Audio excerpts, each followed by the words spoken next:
Hello friends, ಮೊದಲಿಗೆ ನಿಮ್ಮೆಲ್ಲರಿಗೂ ಯುಗಾದಿ ಹಬ್ಬದ ಶುಭಾಶಯಗಳು. Welcome to Sandhya's kitchen. ಹಬ್ಬ ಅಂದಮೇಲೆ ಸ್ಪೆಷಲ್ ಅಡುಗೆಗಳು ಮಾಡ್ತಾನೆ ಇರ್ತೀವಿ. ಅದರಲ್ಲೂ ಬೋಂಡ, ಪಕೋಡ ಇದೆಲ್ಲ ಮಾಡ್ತಾನೆ ಇರ್ತೀವಲ್ವ. ಈ ಸರಿ ಹಬ್ಬಕ್ಕೆ ಡಿಫ್ರೆಂಟಾಗಿ ಅಲಸಂದೆ ವಡೆನ ಟ್ರೈ ಮಾಡಿ. ತುಂಬ ಸೂಪರಾಗಿರುತ್ತೆ, ಟೇಸ್ಟು ಈಸಿ ಕೂಡ ಮಾಡೋದು. ಬನ್ನಿ ಈ ರೆಸಿಪಿ ಹೇಗೆ ಮಾಡೋದು ಅಂತ ನೋಡೋಣ. ಇಲ್ಲಿ ನಾನು ಅಲಸಂದೆ ಬೇಳೆನ ತಗೊಂಡಿದ್ದೀನಿ.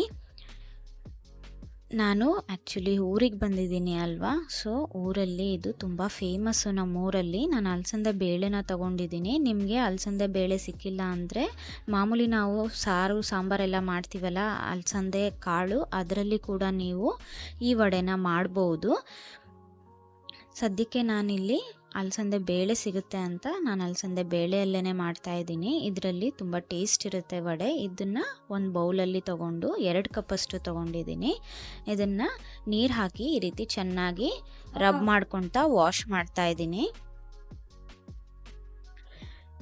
ವಾಶ್ ಮಾಡಿ ಈ ನೀರೆಲ್ಲ ಡ್ರೈನ್ ಮಾಡಿ ಮತ್ತು 2 ಗ್ಲಾಸಷ್ಟು ನೀರು ಹಾಕ್ಕೊಂಡು ಮುಚ್ಚಳ ಮುಚ್ಚಿ ಇದು 2 ಅವರ್ ಇದನ್ನು ನೆನೆಸ್ಕೊಬೇಕು.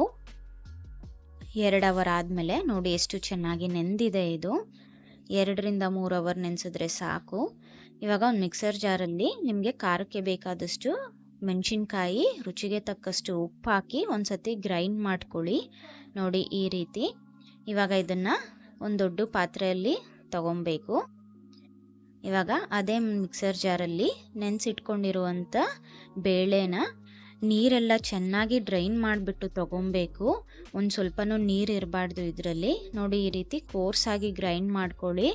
ತುಂಬ ಸ್ಮೂತಾಗೂ ಬೇಡ, ಹಂಗಂತ ತುಂಬ ತರಿಯಾಗೂ ಬೇಡ.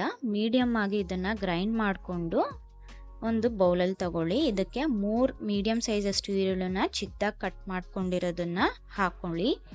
ಇವಾಗ ಇದಕ್ಕೆ 2 ಟೇಬಲ್ ಸ್ಪೂನಷ್ಟು ಪುದೀನ, 1/4 ಕಪ್ಪಷ್ಟು ಕೊತ್ತಂಬರಿ ಸೊಪ್ಪು, 1/4 ಟೀ ಸ್ಪೂನಷ್ಟು ಅಡುಗೆ ಸೋಡಾ ಹಾಕ್ಕೊಂಡು ಚೆನ್ನಾಗಿ ಮಿಕ್ಸ್ ಮಾಡ್ಕೊಬೇಕು. ನೀರೆಲ್ಲ ಒಂಚೂರು ಹಾಕಬಾರ್ದು ಇದಕ್ಕೆ, ಹಾಗೆ ಮಿಕ್ಸ್ ಮಾಡ್ಕೊಬೇಕು. ನೀರು ಹಾಕಿದ್ರೆ ಎಣ್ಣೆಯಲ್ಲಿ ಹಾಕಿದ ತಕ್ಷಣ ಇದು ಬಿಟ್ಕೊಂಡ್ಬಿಡುತ್ತೆ ವಡೆ. ಸೊ ನೀರು ಹಾಕ್ದಿರ ಇದನ್ನು ಮಿಕ್ಸ್ ಮಾಡ್ಕೊಬೇಕು. ಹಾಗೆ ನಾವು ಗ್ರೈಂಡ್ ಮಾಡ್ಕೊಬೇಕಾದ್ರೂ ಅಷ್ಟೇ ಸ್ವಲ್ಪನೂ ನೀರು ಇರ್ದಿರ ಗ್ರೈಂಡ್ ಮಾಡ್ಕೊಬೇಕು.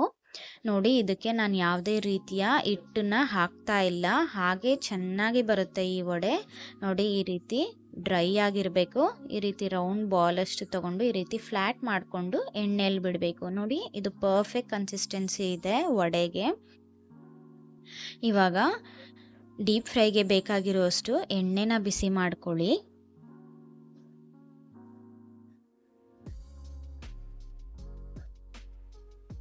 ಎಣ್ಣೆ ಬಿಸಿ ಆದಮೇಲೆ ನೋಡಿ ಒಂದು ಚಿಕ್ಕ ನಿಂಬೆಹಣ್ಣು ಸೈಜಷ್ಟು ಪೋರ್ಷನ್ನ ತೊಗೊಂಡು ಈ ರೀತಿ ರೌಂಡ್ ಶೇಪ್ ಮಾಡಿಕೊಂಡು, ನೀವು ಇನ್ನೊಂದು ಕೈಯಲ್ಲಿ ಬೇಕಾದರೆ ಲೆಫ್ಟ್ ಹ್ಯಾಂಡಲ್ಲಿ ಈ ರೀತಿ ಫ್ಲ್ಯಾಟ್ ಮಾಡಿಕೊಂಡು ಎಣ್ಣೆಯಲ್ಲಿ ನಿಧಾನಕ್ಕೆ ಹಾಕ್ಕೊಳ್ಳಿ.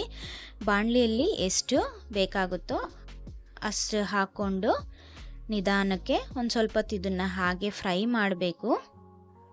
ಹಾಕಿದ ತಕ್ಷಣ ಮಿಕ್ಸ್ ಮಾಡೋಕ್ಕೆ ಹೋದರೆ ಅದು ಬಿಟ್ಕೊಂಡ್ಬಿಡುತ್ತೆ. ಸೊ ಸ್ವಲ್ಪ ಹೊತ್ತು ಇದು ಹಾಗೆ ಫ್ರೈ ಆದಮೇಲೆ ನಿಧಾನಕ್ಕೆ ಇನ್ನೊಂದು ಕಡೆ ತಿರುಗಿಸಿ ನಿಧಾನಕ್ಕೆ ಈ ರೀತಿ ಎಲ್ಲ ಕಡೆನೂ ಗೋಲ್ಡನ್ ಕಲರ್ ಆಗೋವರೆಗೂ ಮಿಕ್ಸ್ ಮಾಡ್ಕೊತಾ ಇದನ್ನು ಫ್ರೈ ಮಾಡ್ಕೊಬೇಕು. ಈವನ್ ಆಗಿ ಫ್ರೈ ಮಾಡ್ಕೊಳ್ಳಿ. ನೋಡಿ ಇದು ಗೋಲ್ಡನ್ ಕಲರ್ ಆಗಿದೆ. ಇವಾಗ ಎಕ್ಸಸ್ ಎಣ್ಣೆ ಎಲ್ಲ ಡ್ರೈನ್ ಮಾಡಿಕೊಂಡು ಒಂದು ಪ್ಲೇಟಲ್ಲಿ ತಗೊಳ್ಳಿ. ಇದೇ ರೀತಿ ಎಲ್ಲ ವಡೆಗಳನ್ನು ಮಾಡಿ. ಅಷ್ಟೇ, ನೋಡಿದ್ರಲ್ಲ ಎಷ್ಟು ಈಸಿಯಾಗಿ ಸಿಂಪಲ್ ಆದ ತುಂಬ ಟೇಸ್ಟಿಯಾದ ವಡೆ ರೆಡಿಯಾಗಿದೆ. ಈ ಹಬ್ಬಕ್ಕೆ ಈ ಸ್ಪೆಷಲ್ ವಡೆನ ಮಾಡಿ ಎಂಜಾಯ್ ಮಾಡಿ. ಈ ರೆಸಿಪಿ ನಿಮಗೆ ಇಷ್ಟ ಆಗಿದೆ ಅಂದ್ಕೊತೀನಿ. ಇಷ್ಟ ಆಗಿದ್ರೆ ಕಮೆಂಟ್ ಸೆಕ್ಷನಲ್ಲಿ ತಿಳಿಸಿ. ಹಾಗೆ ಈ ವಿಡಿಯೋನ ನಿಮ್ಮ ಫ್ರೆಂಡ್ಸ್ ಆ್ಯಂಡ್ ಫ್ಯಾಮಿಲಿ ಜೊತೆ ಶೇರ್ ಮಾಡಿ. ಇನ್ನಷ್ಟು ಈಸಿ ಆ್ಯಂಡ್ ಟೇಸ್ಟಿ ರೆಸಿಪೀಸ್ಗೆ ಸಂಧ್ಯಾಸ್ ಕಿಚನ್ ಚಾನಲ್ನ ಸಬ್ಸ್ಕ್ರೈಬ್ ಮಾಡಿ. ಪಕ್ಕದಲ್ಲಿರುವಂಥ ಬೆಲ್ ಐಕನ್ನ ಕ್ಲಿಕ್ ಮಾಡಿ ನನ್ನ ಎಲ್ಲ ನೋಟಿಫಿಕೇಷನ್ಸ್